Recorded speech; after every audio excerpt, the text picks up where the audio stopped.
Welcome to Collector Chronicles. We're going to do a video here on one day's worth of artifacts along the Mississippi River here in Missouri. This was nearly nothing spectacular found this day, but it's a pretty good cross-section of the type of thing that I run across. So we're going to just get right into it here. This right here is a Cavalry Relic. Actually, both these things right here were found in close proximity to one another. My hands are pretty dirty. I've been cleaning stuff today. These are saddle hardware for U.S. Army saddle, maybe Civil War or Indian Wars time period, 1860s, 1870s, or 80s. This is some type of rosette. You can see where it was peened over with a rivet type of deal. Still dirty like I found it. I don't know exactly where on the saddle this went, but I have seen them in photographs. This thing right here is some type of buckle. Brass or copper, probably brass. What's interesting is you can see how much it's been worn. So this probably was out west, probably saw a lot of service on the frontier, so I'll have to figure out exactly where that went. Some type of strap. Here's some more hardware. Here's a rivet. So these rivets went on all manner of leather equipment. Up until like the Spanish-American War and World War I, there was a lot of leather, like cartridge boxes and other straps, knapsack hardware. These are usually copper rivets. You can see where it goes through. It's actually two pieces, like a washer and then a post, and then it was peened over. This still has a lot of leather attached there, intact, pretty dry. So yep, those are replaced by like canvas web gear. This right here is a pretty early 1800s wine bottle mouth. They call this black glass. It's kind of an olive color, and it has a lot of like lines and bubbles and stuff in it. So wine bottles had that type of collar pretty recent, up until pretty recently. I think they still do, but you can just tell upon close examination this was an earlier version. Early china piece. This is what they call blue feather edge or shell edge. This was the rim of the plate or bowl. You also see this with a green edge that's not quite as common. But if you find these pieces, you usually can tell that you're in an early site, and you should probably keep on looking. This right here, some square nails or square spikes. These are still fused together. I got to get these in some kind of distilled water, seal them up so they don't keep on rusting and crumbling. These might have actually been for a flatboat or something. It was along the riverbank, so these were underground together for a long time here. They're hand forged. A lot of times I think they call those rose head spikes because they have kind of like a pyramid looking head on them. So yeah, those are probably early 1800s.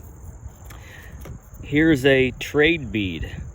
It's a glass bead. I think they call that man roll wound, like spun glass. There is a book actually on trade goods that has a table chart that shows a lot of beads. Trade beads are something that I really hope to find, but I don't find really often at all. So this book right here, there's all kinds of tables identifying different types of trade goods. So yeah, this was a site across the river over in Illinois. It's a really good book here. What else we got? We got some copper wire. I got a bucket of wire. I always throw my copper wire in. I always have a magnet to make sure that it's not copper clad iron wire. I don't want to take that. Here's some type of a hardware, probably for World War II or World War I web gear of some type. Here's a bullet, 45 ACP, probably for the 1911 Colt pistol.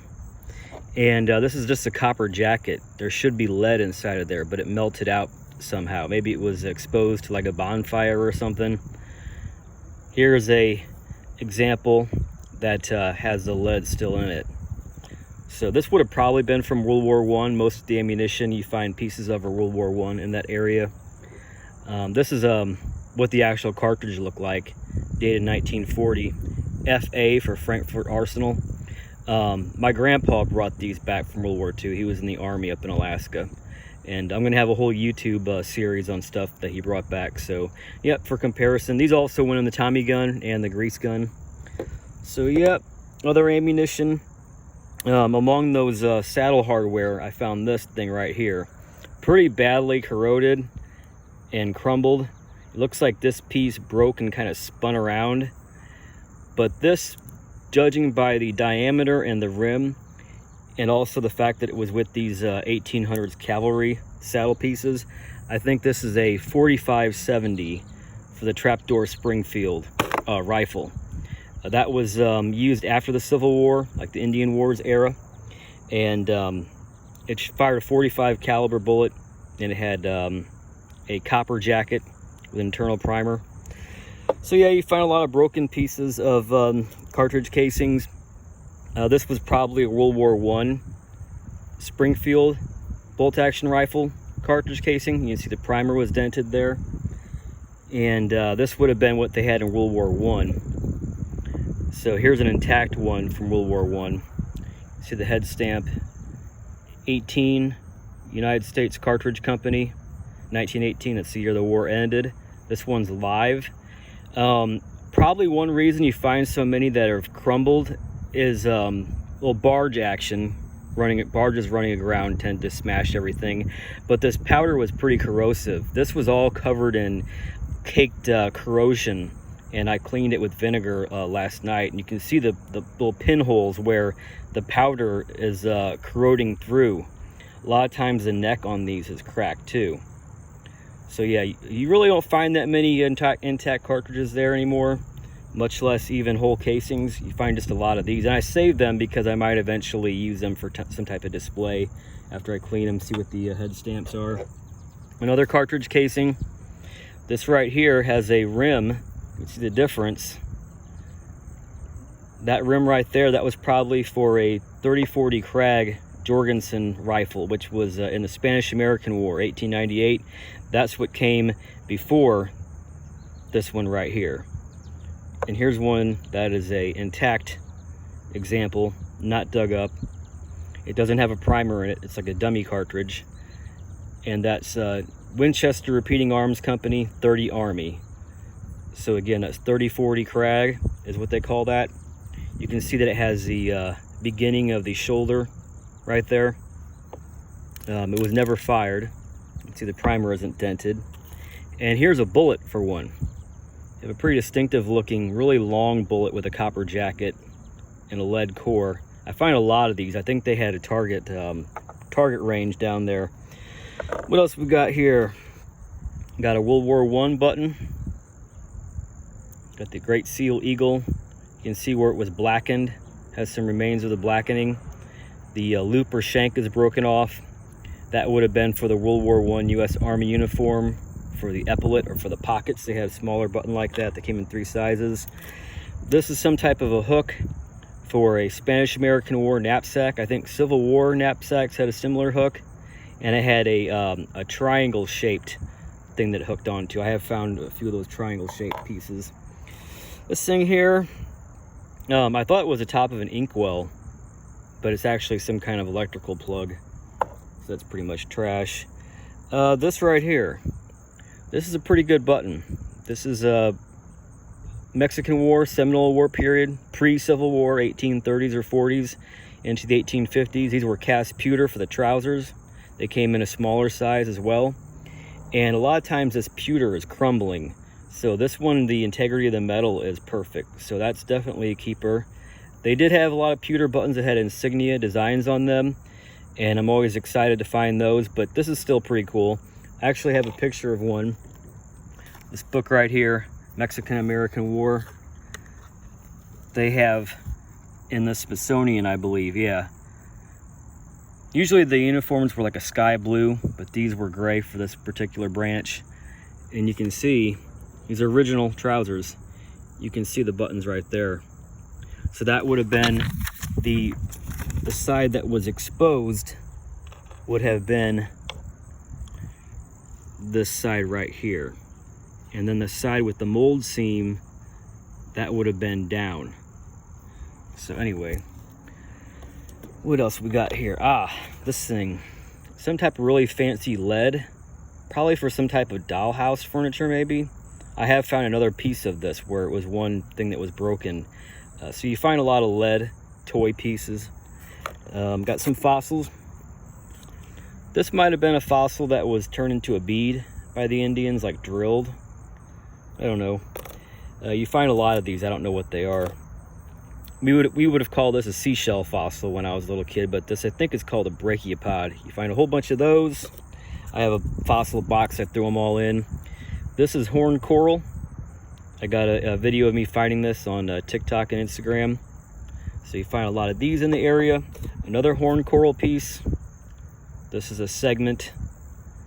You see right there. See, I do save those. This might have been some kind of petrified wood.